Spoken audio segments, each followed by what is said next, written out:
আমি কোরআনে কারীমকে সহজ করে নাযিল করেছি, সহজ করে দিয়েছি কোরআনকে। আছে কোনো চিন্তা বিবেচনাকারী, ফিকিরকারী? আফালা ইয়াতাদাব্বারুনাল কুরআন আম আলা কুলুবিহিম আকফালুহা। আল্লাহ রাব্বুল আলামিন অন্যত্র বলেন, আফালা ইয়াতাদাব্বারুনাল কুরআন। কত মানুষ কত বিষয়ে চিন্তা করে, দুনিয়ায় ফিকির করে, চিন্তা করে, বিভিন্ন কাজ কর্ম করে, আমার কালাম নিয়ে কি একটু ফিকির করার সুযোগ সময় হয় না? নাকি তাদের অন্তরের ভিতরে মোহর লেগে গিয়েছে, অন্তরটা কলুষিত হয়ে গেছে, অন্তরটা মোহর লেগে একবারে তালাবদ্ধ হয়ে গেছে, যার কারণে কোরআন এই তার অন্তরে ঢুকে না? এমন হয়ে গেল নাকি? মোহতারাম হাজিরিন, কথা লম্বা করার সুযোগ নাই, অনেক কথা, অনেক হাদিস আছে এই ব্যাপারে। তো মূল কথা হচ্ছে, কোরআন যে শিখে, যে শিখায়, উভয় ব্যক্তি উত্তম আল্লাহর কাছে, আল্লাহ নবীর কাছে। এই জন্য আমাদেরকে কোরআন এর সাথে সম্পর্ক করতে হবে। হাসরের মাঠে কোরআনের সাথে সম্পর্ককারী বেশি আল্লাহ তাআলা না জানে আমল কাজ করবে। কবরে যখন মাইয়াতকে রাখা হয়, হাদিসে এসেছে, ওই কোরআন তার কবরের কাছে, তার মাথার কাছে চলে আসে। ইদা মুদিয়াল মাইয়িত জাআল কুরআনু ইনদা রাসিহি। নবীজি বলেন, যখন মাইয়িতকে কবরে রাখা হয়, ইদা মুদিয়াল মাইয়িতু ফি কবরিহি জাআল কুরআন, কোরআনে কারীম চলে আসে ইনদা রাসিহি, তার মাথার কাছে, শিয়রের কাছে আসে। এই কোরআন ওই ফেরেশতা এবং আযাব যা কিছু হওয়ার সব কিছুর সাথে এই কোরআন বিতরণ করে, মোকাবেলা করে, এই কোরআন একটা পর্যায়ে তাকে নাজাত দেওয়া পর্যন্ত থাকে, তাকে জান্নাতে ঢোকানো পর্যন্ত থাকে। কোরআন কত দামি জিনিস! কোরআনকে এই জন্য শিখতে হবে, নিজের সন্তানদেরকে শিখাইতে হবে।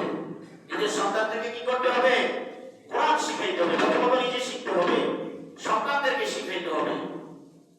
আপনার সন্তান বলতে আপনার ছেলে মেয়ে, আপনার ভাতিজা ভাতিজি, আপনার ভাগিনা ভাগিনী, আপনার নাতি নাতি নাতনি, এইভাবে ছেলের ঘরের হোক, মেয়ের ঘরের হোক, এক কথায় আপনার যার উপরে কথা চলে, আপনি যার উপরে আপনি কথা রাখতে পারেন, তাকে আপনি কোরআন শিখাইবেন, মসজিদে পাঠাইবেন, মক্তবে পাঠাইবেন। এটা আপনার দায়িত্ব, প্রত্যেকেরই দায়িত্ব। আলা কুল্লুকুম রাইন ওয়া কুল্লুকুম মাসউলুন আন রাইয়াতিহি। নবী বলেন, জানিয়ে রাখো, তোমরা সকলেই জিম্মাদার। কিয়ামতের মাঠে তোমাদের সকলকে এই জিম্মাদারি সম্পর্কে প্রশ্ন করা হবে। এই জন্য মোহতারাম হাজিরিন, প্রিয় মুসলিম ভাইরা, নিজেরা তো কোরআন শিখবো, একটু নিজের বুকে নিজে হাত দেই, একটু নিজেকে জিজ্ঞাসা করি, দুনিয়াতে কত কিছু শিখলাম, কত কিছু বুঝলাম, কত কিছু কামাইলাম, কত কাজ করলাম, দেশে বিদেশে সারা পৃথিবীটা চষে বেড়াইলাম, সব বুঝলাম, সব পারলাম, কিন্তু আল্লাহর কালামটা কি করতে পারি আমি? চেষ্টা করলে কয় মাস লাগবে, কয় বছরই লাগবে, চেষ্টা করলে কয়দিন লাগবে? আপনি আজকে থেকে চেষ্টা শুরু করেন না, যতদিন লাগে লাগুক। আল্লাহ চেষ্টা দেখে বান্দা, আল্লাহ তার চেষ্টা দেখে। যাই হোক, নিজের সন্তানদেরকে কোরআন শিখাইতে হবে, কোরআনের সাথে সম্পৃক্ত করতে হবে, কোরআনের সাথে পরিচিত করতে হবে। আজকে যদি তাদেরকে আপনারা ছোট থাকতে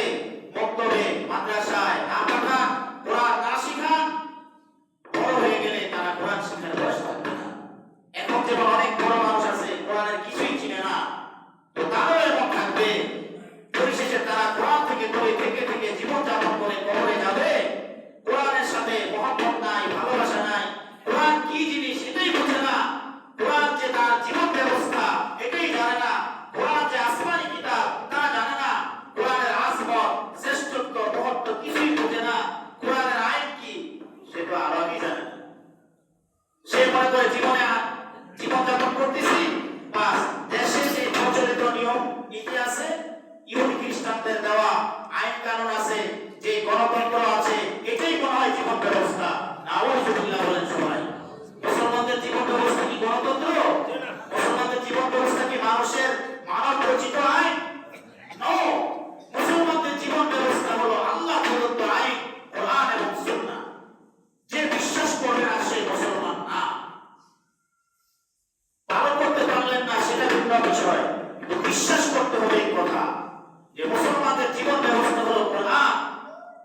যদি কেউ বিশ্বাস করে না তাহলে সে মুসলমান না, তার এই নামাজ রোজার কোনো ফায়দা হবে না, কারণ তার ঈমানই ঠিক নেই।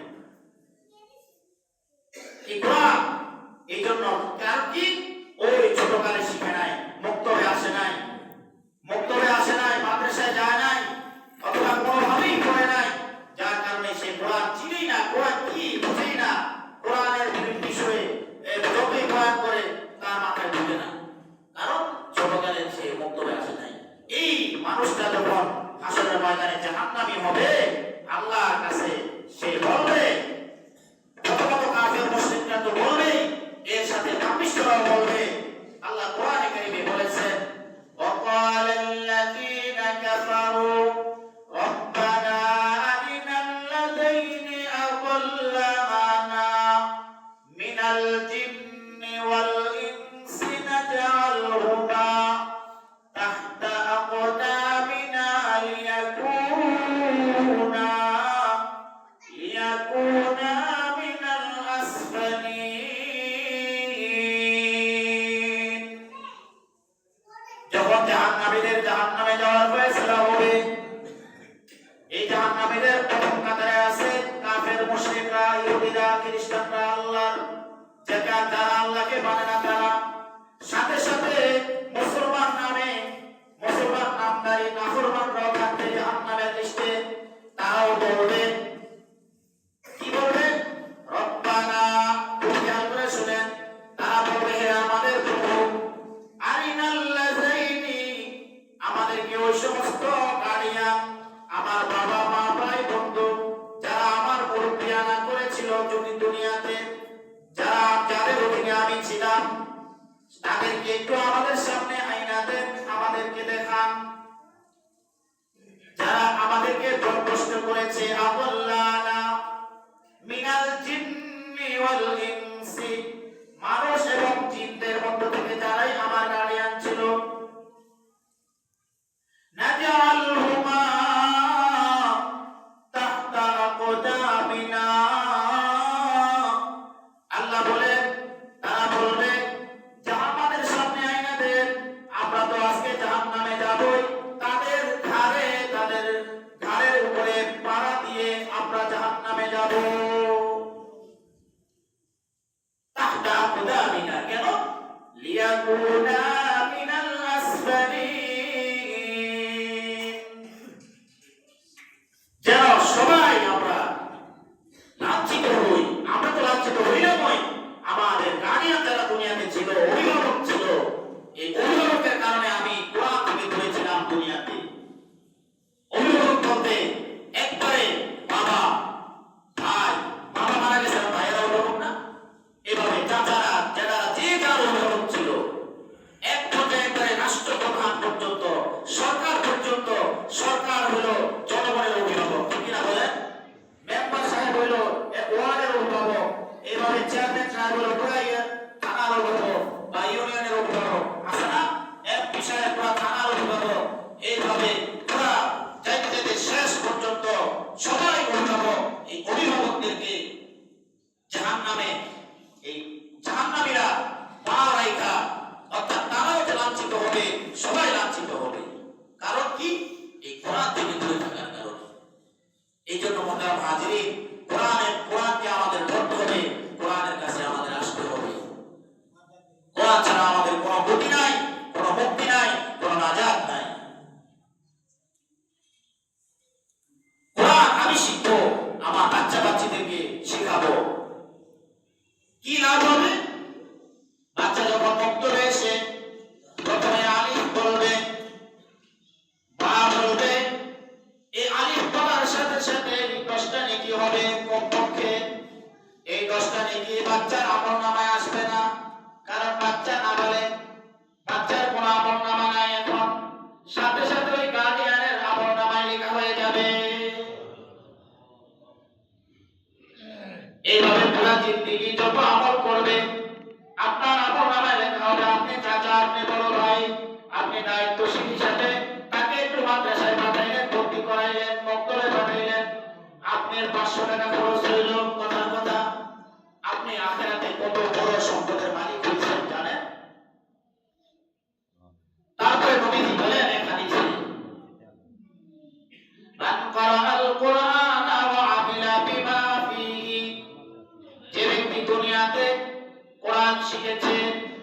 এবং কোরআন অনুযায়ী আমল করলো।